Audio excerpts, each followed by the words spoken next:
Okay, so here's some problems we're going to work next. We're going to draw the shear force and bending moment diagram for these guys. So let's do our first step, as always, is to find the reactions. Remember, this is positive shear on this side, and this is positive shear on this side. All right? Now, I think you can probably see that with a load right in the middle, the reactions are just going to be P over 2 up on both sides. So that means on this side, my shear is positive P over 2, and on this side, my shear is negative P over 2. Because the reaction is actually up.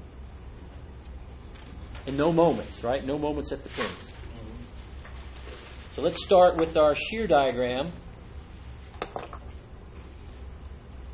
So the shear at the left side should be P over 2, positive. Remember now, the change in shear is the area under the load curve. So what is the area under the load curve for the first half length? 0. So there's no change in shear. So that means the shear here should be P over 2. The slope of that curve should be equal to the load. What's the load here? 0. So that means we have a 0 slope curve. So it looks like the shear is constant over the first half of the beam and equal to P over 2. Now what happens as we go from the left side of the point load to the right side? The slope will change instantaneously by how much? P, and that load is positive or negative? Negative. Negative. So we're going to go from positive P over 2 to negative P over 2.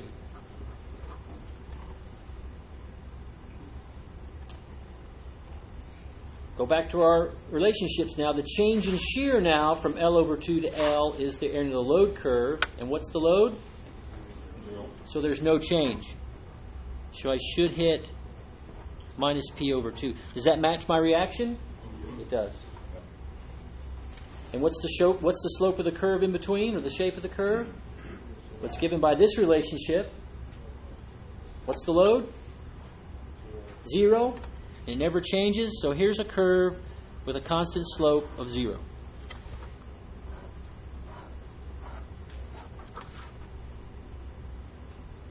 So in this beam, the shear is always P over 2. Just the first half it's positive, second half it's negative. Okay, let's do the moment now. What do we know about the moment? What's the moment at the starting point on the left side? 0. What's the moment on the starting point on the right side? 0.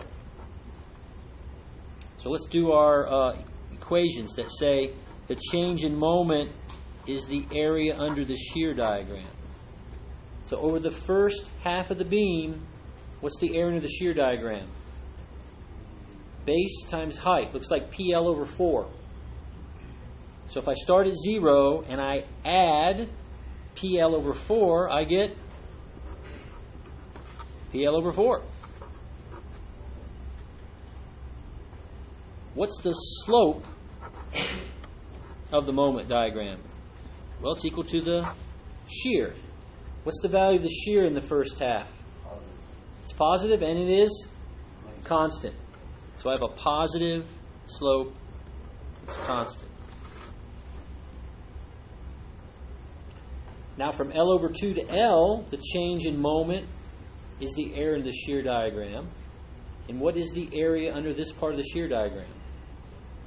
Well, it's minus P over 2 times L over 2. So it's minus PL over 4. So positive PL over 4 minus PL over 4, 0. Excellent. That matches. The slope is equal to the shear. The shear is constant and negative. So here's a constant negative slope. So on this side, my slope was P over 2. And on this side, my slope was minus P over 2. And this is my moment. So where does the maximum moment occur? At the middle, and should be PL over 4.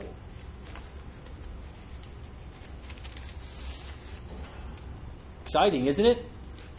Let's do another one. So on this one, we have a uniform load. Just to make it easy, I'm going to quickly draw the concentrated equivalent force, which would be the total area under the load curve. So it would be base times height, or W naught L, and it occurs in the middle. I'm going to draw my positive shear forces again on both sides. What should the shear be over here?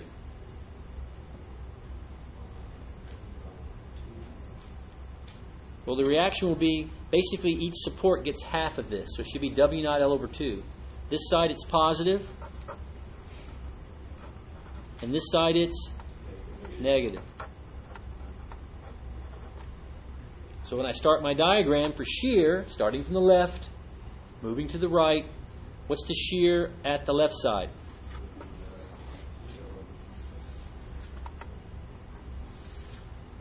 W naught L over 2. And on this side over here, what's it going to be? Negative W naught L over 2. So I know where I'm starting. I know where I end. I just need the shape in between. Now the change in shear from the left side to the right side should be the area under the load curve. What's the area under the load curve for the entire length? WL. Positive or negative? Negative. So if I have WL over 2 and I subtract WL, I get, that's good. What's the slope of the curve? It should be equal to the load. What's the load everywhere? It's constant and negative. So here's a constant slope. That's negative. So everywhere I look on this curve, it's the same slope.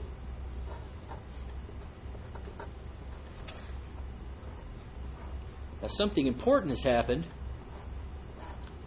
As I went from positive shear to negative shear, so I have a shear of 0. Something important is going to happen there. We'll find out in just a second. Let's start with our moment curve. So with the shear diagram done, we start with the moment. We begin with the moment at the left side, which is 0. And on the right side, it should be 0. The change in moment is the area under the shear diagram. Now that area in the shear diagram is positive or negative? Positive. And what's the area of a triangle? 1/2 base times height. So it should be WL squared over 8.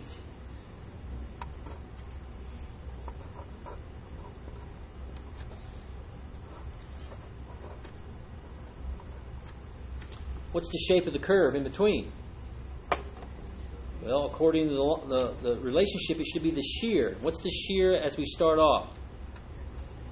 It's a positive number, and it decreases to, so I should have 0 slope here and a positive slope here. In fact, that slope should be W naught L over 2. So I'll draw in that curve. Now on this side, what do I have? The change in moment, right, is equal to the area under the shear diagram. What's the area under this part of the shear diagram?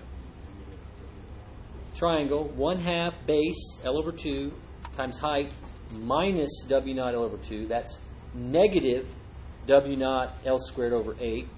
So positive, subtract the same amount, 0. Excellent. Now let's check the slope. The slope is equal to the shear. Starting here, the shear is 0, and it increases to a maximum value of negative W naught L over 2. Right?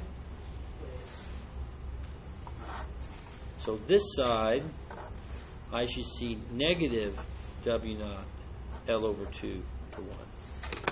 And then I'll have to draw my curve in there. It should be symmetric, even though mine doesn't look that way. And there's your moment diagram. What's the maximum moment in the beam? We'll find the maximum value. Looks like it's W naught L squared over 8. And where does it occur? Right in the middle. Do you really care what it is at a quarter point? At this point, the answer is no. I will tell you that in the future, when you get into reinforced concrete design, you will want to know when this moment falls below a certain value. It will allow you to not have to worry about tensile reinforcement anymore. So you will want to know where other values occur, but typically the loading is very simple, and you can write a continuous function for the moment and find those values. How did you find the maximum moment again? It's just the maximum value on the graph. Right? That's the great thing about these, is it gives you these maximum value points as you move through. Now, so what's the maximum shear? Well, it occurs at either end, and they both have the same value, W naught over 2. One's positive and one's negative. So one thing that's a constant here is that